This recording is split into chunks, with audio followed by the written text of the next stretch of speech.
I hope so. But welcome, and I appreciate everybody taking their time in the late afternoon to spend it with me. And I'm going to get started in just a moment. As George said, we will make this presentation available to you. And I have a fair amount of material I want to cover, so we can have questions. I'm going to set aside time at the end for questions, but if something urgent should come up and somebody wants to ask a question, that's fine too. So let's get started here. And also, if I do share a few stories that I think illustrate my point, I want everybody to know that we only talk about things that are in the public domain. We don't name the school, but anything that we do share is in the public. Obviously, we have to maintain a high level of confidentiality. So let me share with you what is trending now. Sex abuse, past and present. That is by far the #1 issue that we are seeing, and it has been probably for the last couple of years. It has kicked up a notch because of the Spotlight series that I'm sure you're all aware of by the Boston Globe. So that is very, very much on our radar. The student-on-student assault, we are seeing more of that. Really what we see in our schools is what is already mirrored in higher education. So I'm sure many of you saw the case of student-on-student at St. Paul's that played out in the media very prominently. We are seeing a lot more of these situations. Gender identity is trending. It has since Caitlyn Jenner kind of brought it to the national stage, and we are working with schools around the country as they navigate these waters. I will say very quickly, especially it's been an issue in girls' schools, but I will share with you, if you want more information on gender identity, I would urge you, if you are a boys' co-ed or girls' school, to go on the National Coalition of Girls' Schools, NCGS, for more resources on gender issues. They have a very comprehensive piece on their section on their website. And finally, race. Race continues to be something that we help our schools manage. The taking the knee movement, if you will. Many of our football players and basketball players have done that, and we help our schools with that. And certainly the Black Lives Matter issue. These are all kind of the main trends that we're seeing. So let's move into the best practices for our independent schools. And we put these together based on many, many years of working exclusively with independent schools, both here in the US, in the Middle East, and Asia and South Asia.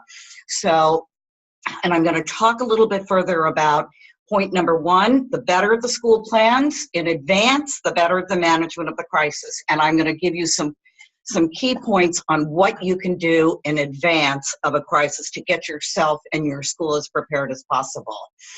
Know that the school is going to be judged for how they handle this than the actual crisis itself. I always say to schools, a crisis will go away. How it goes away is what is so important, and we're going to talk about that and do the need for doing the right thing. But you will get through a crisis. And people will remember how you managed through a crisis. We want to have a timeliness bias for action. We want to be in the mode, and my next slide is going to be talking about crisis-ready culture, but we want to recognize that when something comes forward, a person, a situation, whatever, we want to be in that mindset of, we take action at our school. We're not just going, let's see what happens, or it's going to develop into something. No, we want to take action and get on top of that. And our trust bank, we want to make sure that you protect that all the trust that you have built. You may have to rebuild some of it, but we always want to be aware of, we want our community to trust us, and our schools do great things to generate trust from our parents towards the school, and so we always want to protect that. A crisis-ready culture, I mentioned that a minute ago. when we go out and do crisis training and media training, our goal is very clear. We want to start to kick off that crisis-ready culture that every school should have, because schools can no longer say, oh, it will never happen here. No, it probably will. Something will happen at your school. So we want to be action-centered. We want to understand that need for speed. We want to keep objective advisors at the ready. This is we want this culture to start to move through the school. And that really starts with crisis training and getting that crisis team together and so forth. What are the characteristics of a crisis? The reason a crisis is so challenging is that all of these points, these are all characteristics of a crisis. There is that element of surprise. You know, a head of school, I just talked to a head today, picked up the phone and, you know, his day has changed. And so there's that element of surprise. You don't always have a lot of advance notice. It's very difficult to get facts and sufficient information. There is an escalating flow of events. It starts out on one level and continues to like pick up speed. It often feels out of control. You start to feel intense scrutiny from the outside, your parents, your alumni, your students, the media. People talk about feeling like they're under siege, you know, that you're just kind of in this and you feel like you're really under siege. And then there's always a sense of panic, which we try to dispel. We like to tell our schools, you know, when first step in a crisis is to remain calm. There are three types of crises that we kind of identify. One is what I mentioned a minute ago, the surprise. It's that sudden, no advanced warning. It's what we call the black swan. Then there's another type, the managed.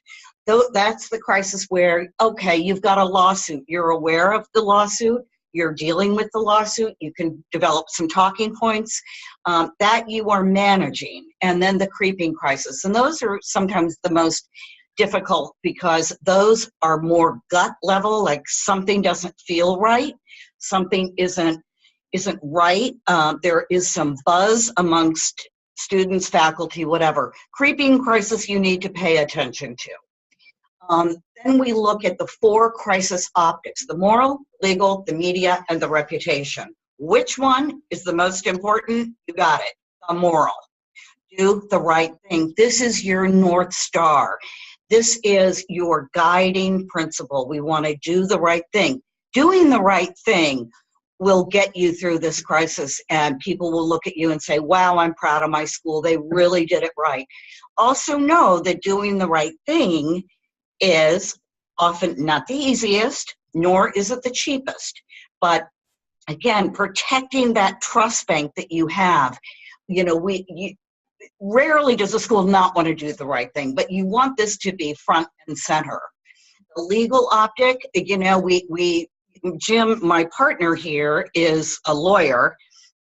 So, you know, we work with so many law firms in so many crises, and often they are the ones that hire us to maintain that attorney-client privilege. But the court of law versus a court of public opinion, because what works in one doesn't necessarily work in the other. So we have to maintain that balance. The media optics, how's this going to play out on the media? We want to think about what's the worst headline, develop our answer for that, medium headline, best headline. You know, we are in the age of transparency. And what I mean by that, there is no place to hide.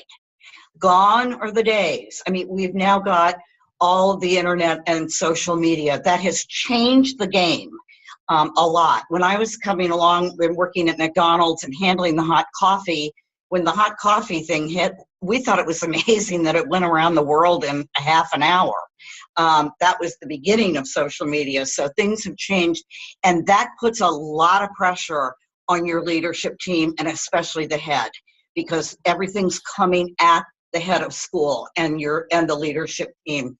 The other optic is kind of what we call our peacock slide. This is how a crisis really affects so many different constituents, and you have to be aware of these. And so when we're doing messaging, we want to keep some of these in mind. But the local community, parents, current and prospective, a crisis can really impact a lot of different constituents, and we just manage that accordingly. So in a crisis, time is the enemy. I am telling you, it's not the media, it's not the parents, it is time. You need to move through this as quickly and carefully as you can. And that is why it is so important to be prepared in advance. So I'm just going to talk about a few of the main points.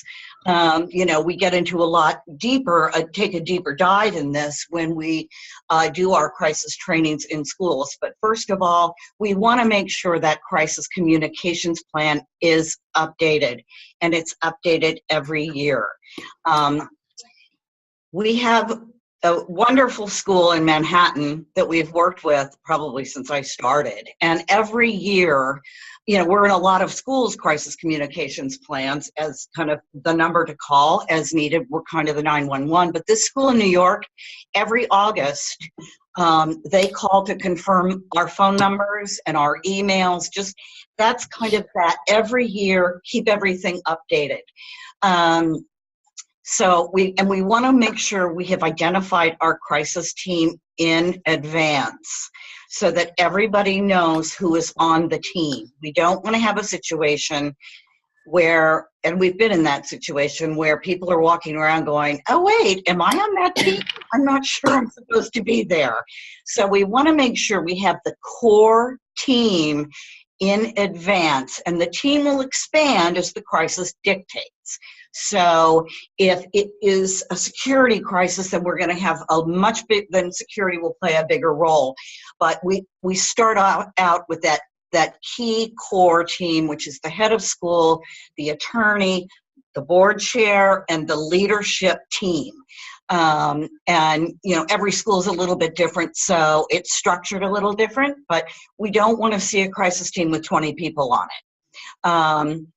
We want to make sure in advance that we have trained the head of school, key leadership, and board chair. We do media trainings, which are actually also communications trainings on how to deal with hostile questions. And we always want to media train just a handful, 3 or 4 key school leaders that would be backup to the head of school. And certainly the board chair. It's always good to have the chair trained. And then we want to train as a team.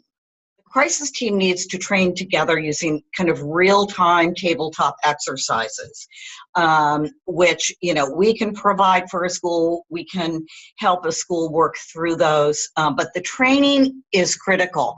Our schools are really great at training for weather and lockdown, that type, and natural disasters, but we often overlook training, the crisis training.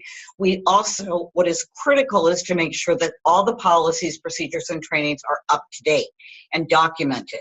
With these sex abuse issues, both past and present, especially those that are present, the first thing a parent is going to ask is, when was the last time my child's teacher had sex abuse training?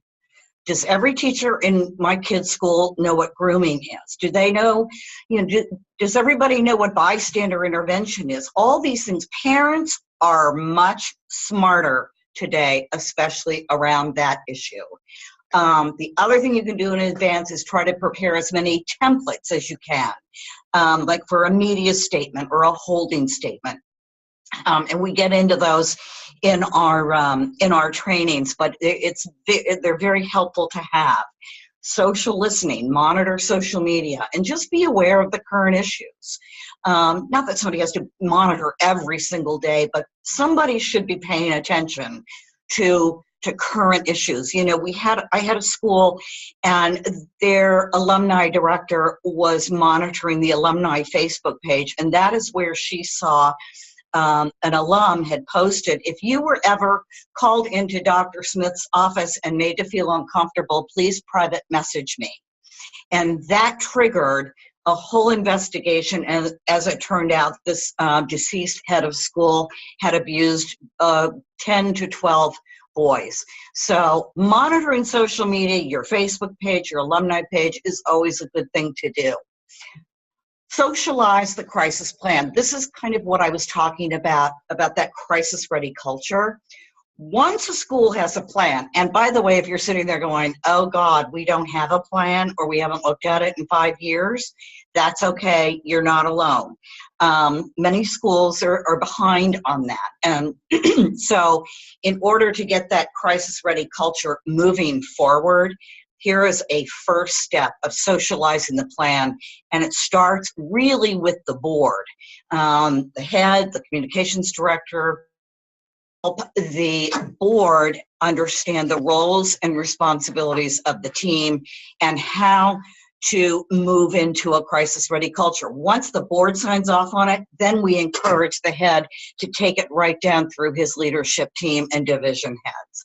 The other thing about presenting it first to the board, they can look at that plan from 30,000 feet. And to see how ready is the school, because we all know in crisis management we don't get a second chance to make that first impression. You know, there are not a lot of do-overs when it hits. And then the board can understand how the crisis team has tested the plan, and they're going to test it with crisis simulations. So the first steps in a crisis, I'm just checking our time, we're good on time. So our first steps in a crisis really are, it is important to remain calm. Everybody will move through things if there is a sense of calm and not panic.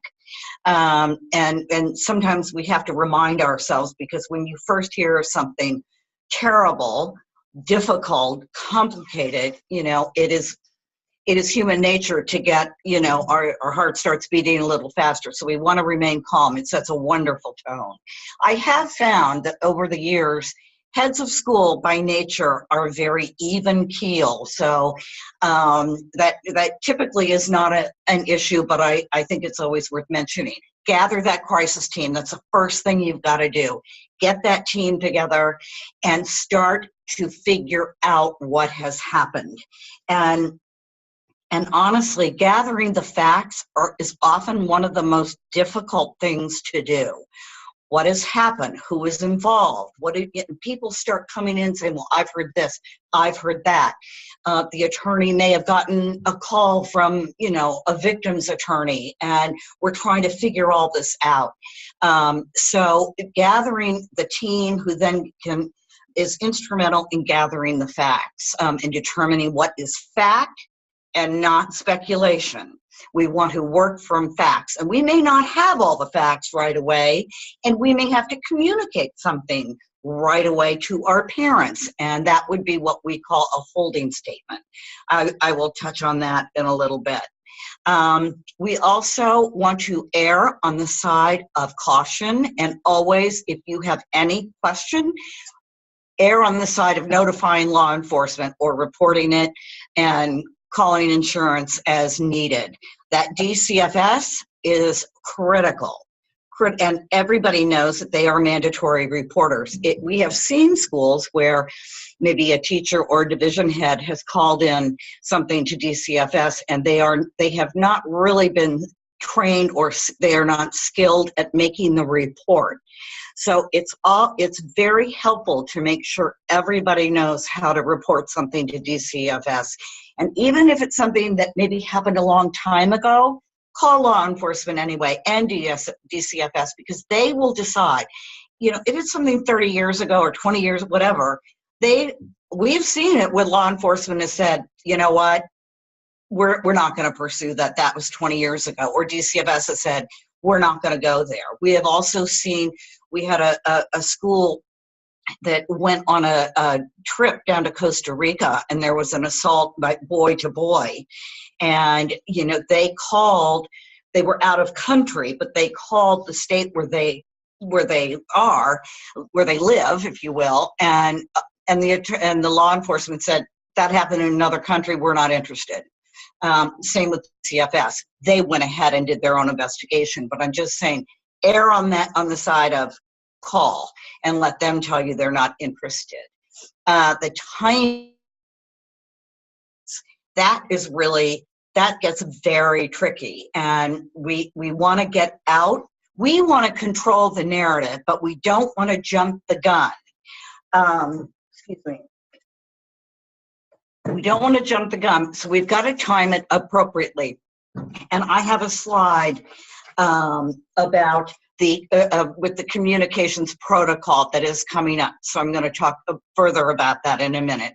And monitor the media. That's, what I kind of talked about before. But once you are in the soup, you've got to make sure that you are monitoring everything. We work with a guy he's monitoring a couple of schools for us right now that are in crisis. And, he can do that really effectively. Sometimes it's more efficient for you to hire a guy that monitors, as that's his job, and then he can provide you with reports on a very timely basis, because unless you've got big staffs in your school, that is something that takes time, and often you don't have the manpower to do that. So we work with this guy. He knows our schools well and very reasonable. So here is our communications protocol. Now, I'm just going to walk you through this. This is how we communicate out when we have a crisis, okay? So at the top, we have head of school, board chair, school attorney, communications. So they're at the top. They are the ones generating the communication, and they are the ones that everything comes down from them. So we have board, law enforcement, admin team, faculty, staff, parents, students, alumni, appropriate media. Now, when we have a crisis and we are going to communicate with our community, from the board down to the media, those are all happening in a pretty short period of time. So, and I'm going to talk about the letter to the community. That is kind of the mother document of all. So we're sending out a letter to the community that we have, who's been downloading child pornography, he's been fired. So we're going to send out a letter. We present the letter to the board, again, not for editing, but so they can see it. We do not share with the board too early on, because we often have leaks on the board. So the board will see it in the morning. We share the letter with law enforcement as appropriate, as a courtesy. They appreciate it. And then we have the admin team. We share it with the admin team, because they will be, along with the head, talking to faculty and staff. So they have the letter. Faculty meeting is called for that afternoon, let's say 3:30 at the end of school. The head is going to share that letter with the faculty and staff and indicate that let's say the meeting's at 3:30, at 4 o'clock, we are going to push send and send this to parents. Parents, faculty, and staff need to see that letter first and have a couple of verbal talking points, so that if a parent comes to them and, what's going on, they know what to say. And then it rolls down to students, and usually the faculty division heads, they know how to talk to students in an age-appropriate way, alumni as appropriate, and then the media. Note, the media is at the bottom. We never talk to the media before we talk to our parents. And they may be aggressive and pushing and give us something. We will give them a holding statement saying that we cannot share anything at this time, but we'll issue a statement later. That is something. So the media are down there at the bottom. Note, there's a little star at the bottom of that circle of friends. Every school has a circle of friends. They are your biggest donors. They support the school. They're wonderful. And if there's going to be a letter sent out about something at the school, they should get a quick phone call from the head of school, maybe the board chair, the advancement director, if he or she is working with, knows some of them well. But I mean, it's not a huge group. It's maybe, I don't know, it depends on the school size, but it might be 10 people. But it's very important. They really appreciate it when you give them a heads up. And half the time you won't get through to them, but you can, indicate that I just want to make you aware of a situation, and you'll be receiving a letter from school, et cetera, et cetera. So here is where I'm going to talk a little more about the holding statement. This is your crisis communication toolbox. You may need everything on here or some things that are on here. But I like this checklist because it is giving you, as a communications person, as head of school, these are things that you can check off. Okay, we're going to need a letter. We're going to need a holding statement. Q&A. I'll spend a little bit more time on that in just a minute. That holding statement, and the holding statement isn't just for media. That could be for parents too. You could have a bus accident. The kids are, going off to wherever, to the park to play soccer, or the band is traveling and there's been an accident, and parents are on you. They want to know what's going on. Well, you're going to deal with the parents who are immediately affected, but you may have to put a holding statement out. This is what has happened. We are still gathering the facts. We will be with you as soon as we have, facts and more information. And it's just that in-between communication that's really important. You could go ahead and, send that out if you're getting pushback. We always want to do a Q&A for the head of school and board that really focuses on the tough questions, because based on the situation, we have a pretty good idea of what people are going to want to know.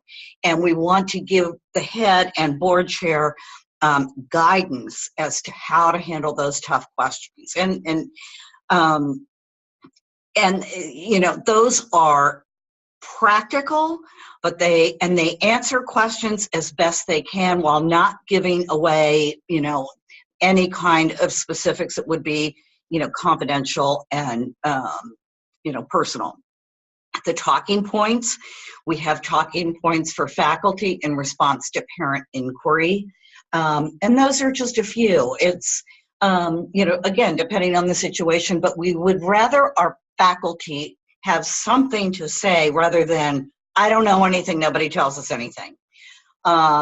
So we always like to provide 2 or 3 talking points for faculty, leadership in response to alumni and others, and certainly talking points for the board. If this is not a board matter, it is a school matter, for example, the head downloading, or the teacher downloading the child pornography, the board is not going to be talking about that. They are going to say, we are aware of that as a board, but anything about any faculty, you would have to speak to our head of school and kick it back to them, rather than a board member speculating and trying to answer a question that really they shouldn't be answering. So, we really want to provide those practical talking points for board, and also when they are in a social situation, how to handle that.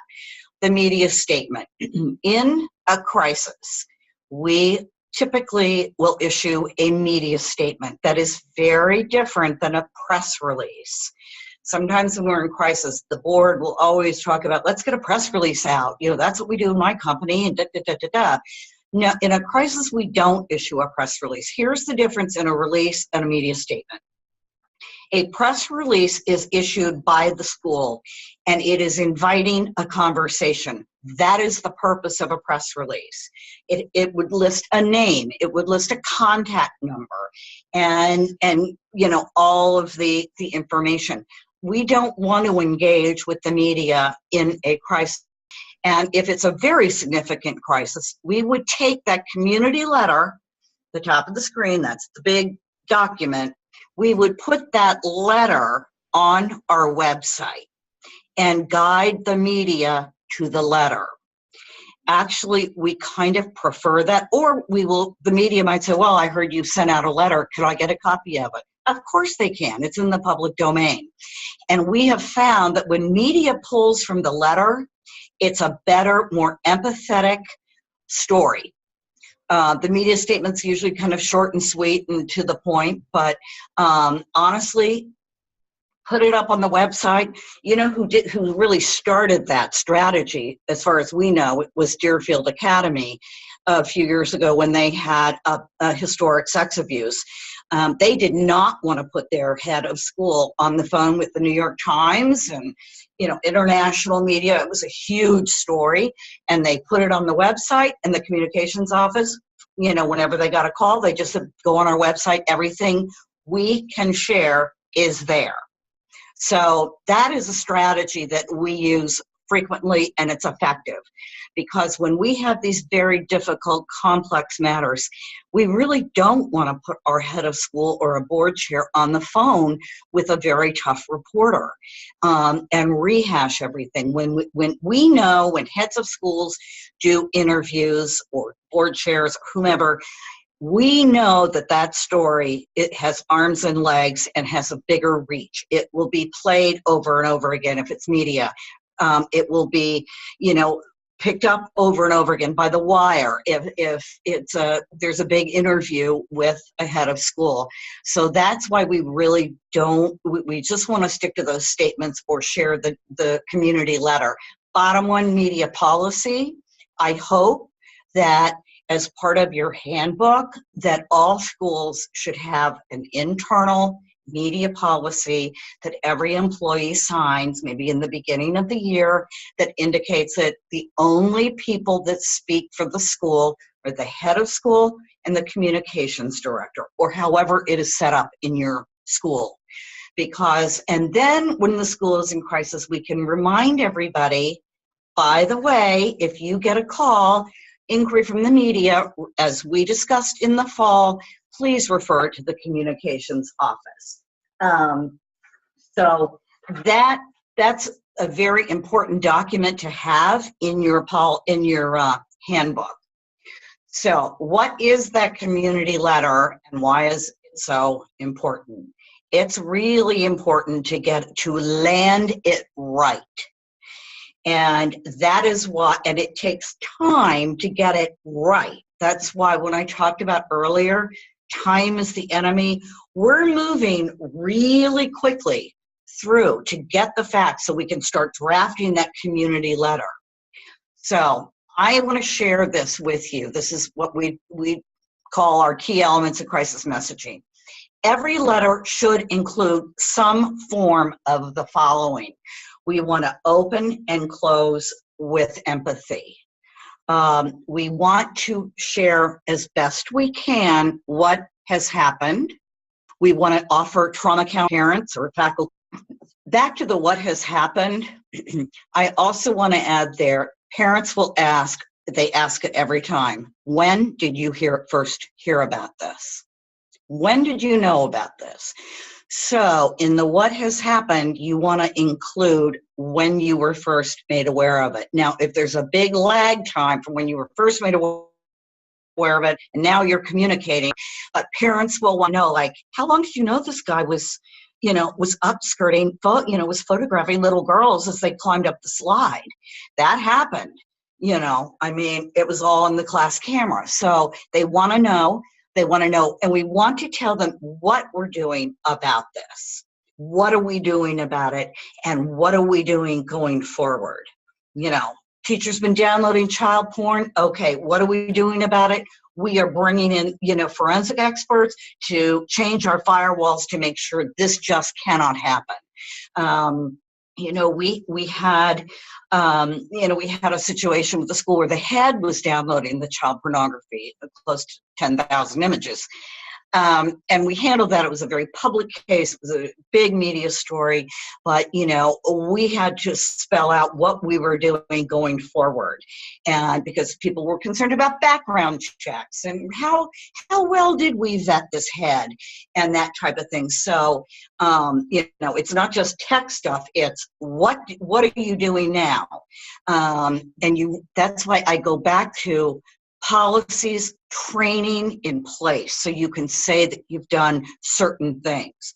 The letter to the community, unless the head is the crisis, which doesn't happen very often, but we probably get, I don't know, 4 or 5 a year. But the letter needs to be in the voice of the head. And when it's in the voice of the lawyers, that makes people a lot more panicky. They're like, oh my God, things must be really bad. This does not sound, like our head. This sounds like attorneys.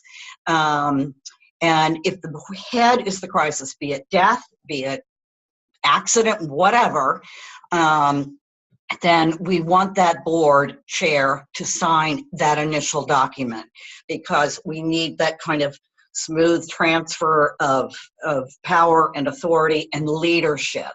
We had a school on the West Coast, also very, very high profile, and that head was found in a motel room with, cocaine and drugs and a prostitute and this and that and the other. And that board chair got a fabulous letter out literally by the end of the day.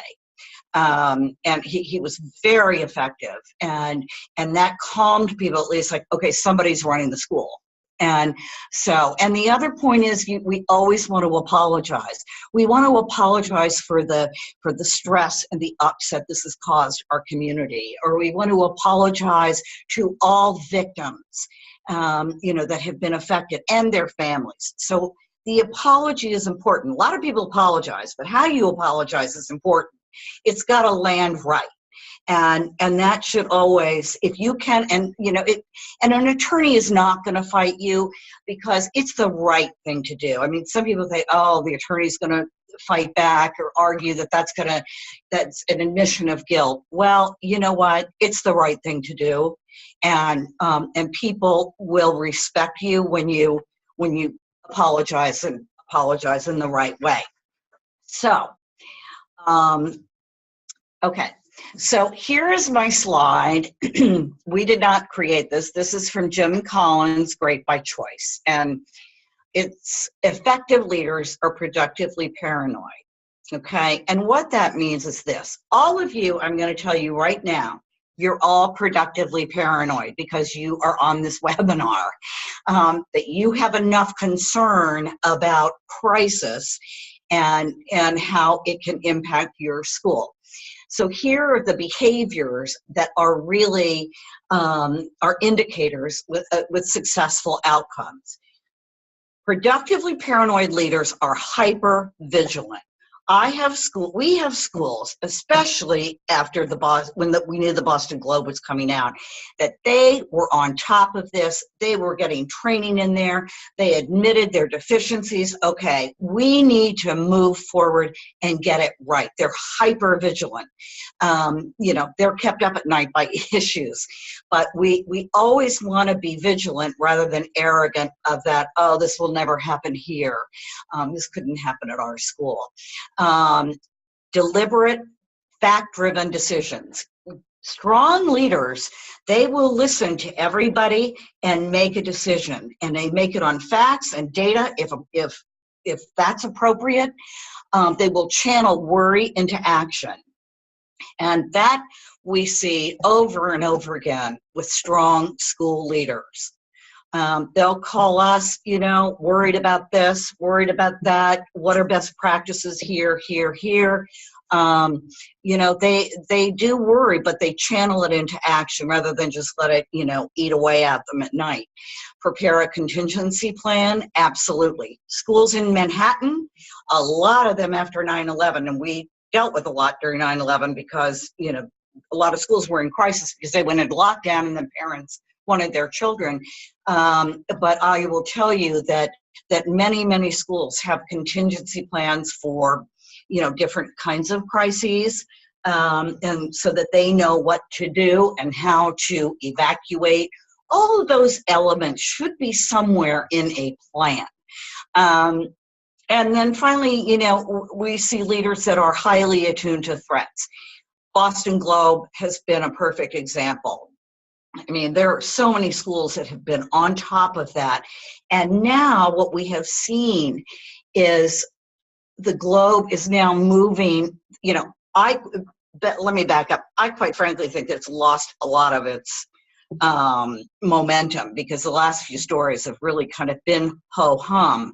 However, we never know what they're going to be coming back with, but we do know that the Globe has been calling boarding schools in other parts of the country, many of whom are our clients. So, everybody should be staying, stay aware of what's going on. And we like for schools to, when all is going well, that's when, we come in and do all this training when we're not in crisis. Of course, sometimes we have to be, on site in a big crisis and, do some training right then and there, media training, whatever. And that's what we do. But boy, when things are going well, that's the time to kind of get your house in order. And that's when you have a little bit more time to do, tabletop exercises, crisis simulations. A lot of that, we do a lot of that in June with schools. So it's just really important to stay on top of that. So my rules of the road are: have a plan and use it. Take responsibility for the solution. Show empathy. Move fast. Think back to my hourglass slide. The speed of social media has really reset the clock. And know the difference between a bad day and a crisis. We don't have to overreact to everything. Isn't always a crisis. It's a bad day or it's a hiccup. And we manage that accordingly.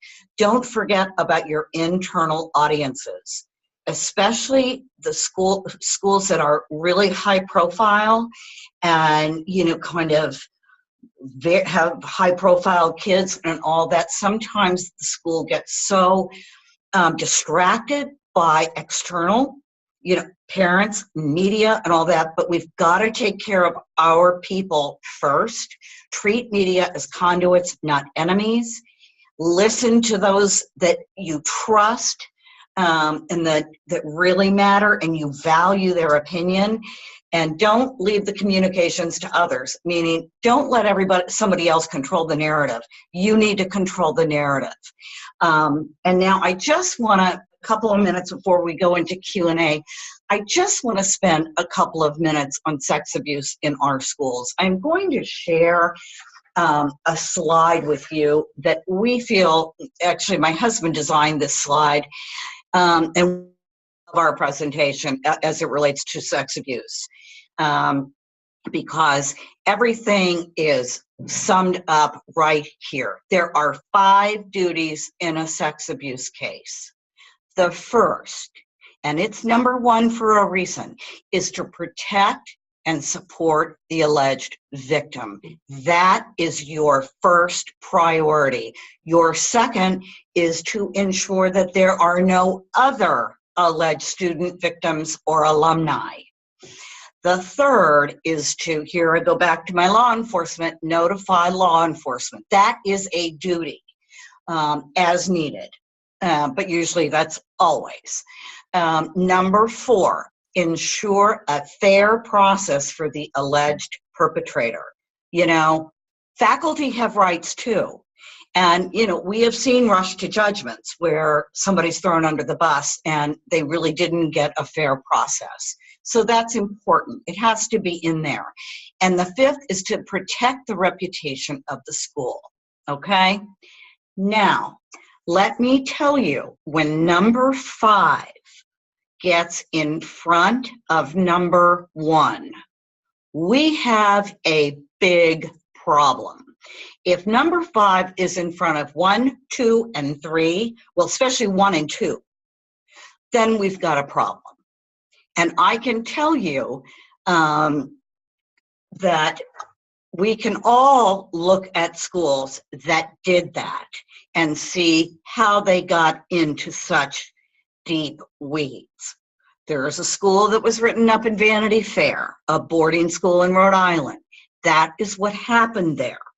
The reputation needs got in front of the victim needs. So when that number 5 starts to trump everything, that's not best practice, and that is not doing the right thing.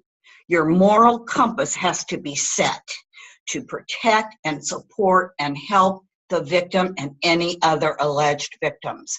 So I share that with you. You may never have a sex abuse case, but boy, if you do, let this guide you and you will get through it. A crisis will make you stronger. It will make your community proud of you when you handle it well and you're honest and you don't try to. We never want anybody to get cute when we're dealing with these serious issues. They are serious and they matter and they change lives. And so we just want to always do the right thing, and you'll get through it and you'll be a stronger school. So finally, the debrief. I always encourage after a crisis, no matter what it is, spend an hour, if you can, 2 hours debriefing. You want to know what worked and what didn't. Determine if there is additional training that we need to do. How did the delivery, how did your IT platforms work for you? We want to always make sure those are in tip-top shape. We don't want to push send to all parents and then something goes wrong. And then it's important to look at, how did the team work together? And sometimes we really encourage the head and a couple of key people to really evaluate how everybody did. Maybe some people, just aren't cut out for that kind of, intense work, and some are naturals at it.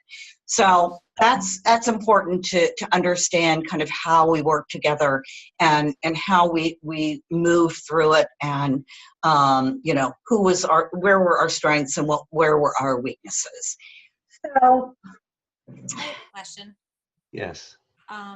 Jane, I'm Kristen Tolona Baker. I'm the head of school at the Knox School.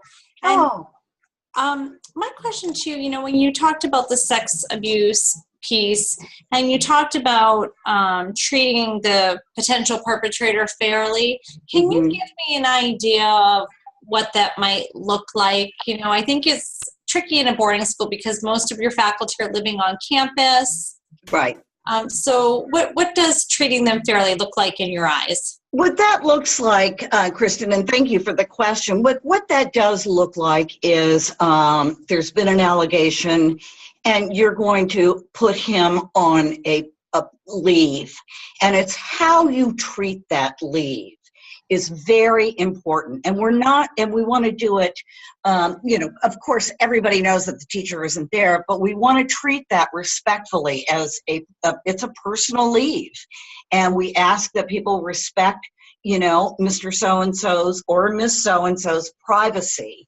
But we don't get into any kind of detail. We also don't name that perpetrator in any community outreach until we have facts that indicate that it's really true. Some schools, we have seen them rush to, put his name out because they're pretty sure he did something. But if you don't know, we cannot name him or her.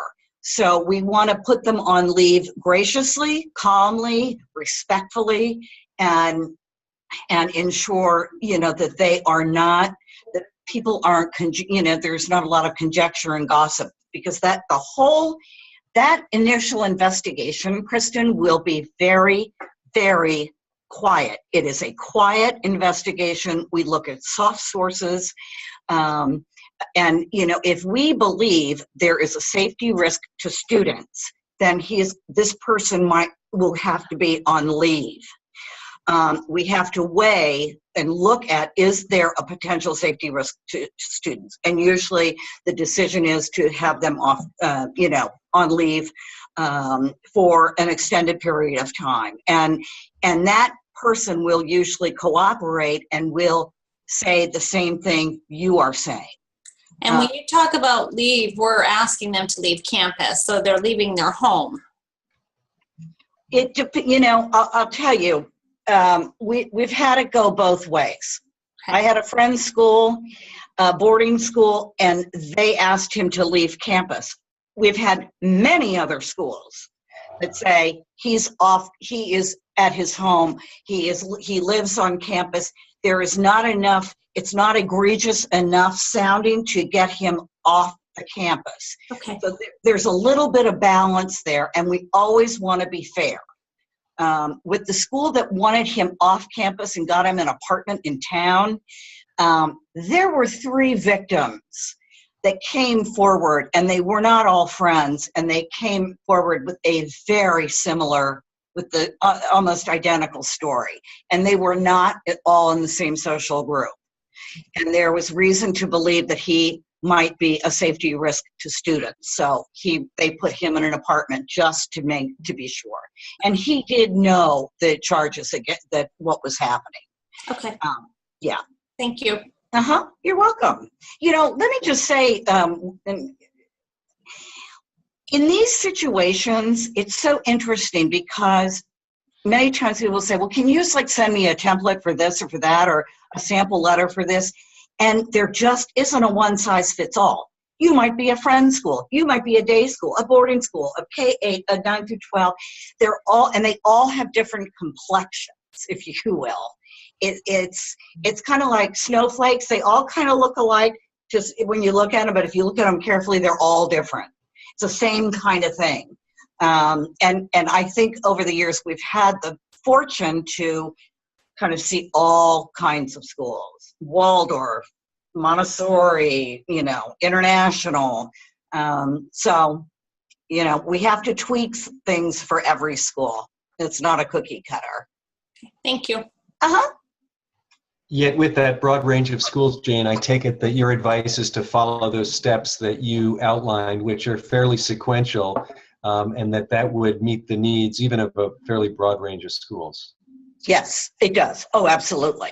I mean, that's the overview, and that's kind of the format that we follow. But you just never know what's around the corner. I mean, when we do case studies, we're doing a few board retreats this month, and we do case studies that are board specific, and we do the same for leadership when we go and do trainings. Just when they think they've got the case study all handled, then we throw in another fact. And we don't make it up just to make it up. It's what often happens. Just when you think you've got this thing under control, boom, now somebody else comes forward, or they post something on Facebook from the class of '83, and they say, I'm finally coming forward. I've been in pain all these years. You just don't know what's coming. So that's why we really stress that crisis-ready culture and prepare in advance, so you're not a deer in the headlights.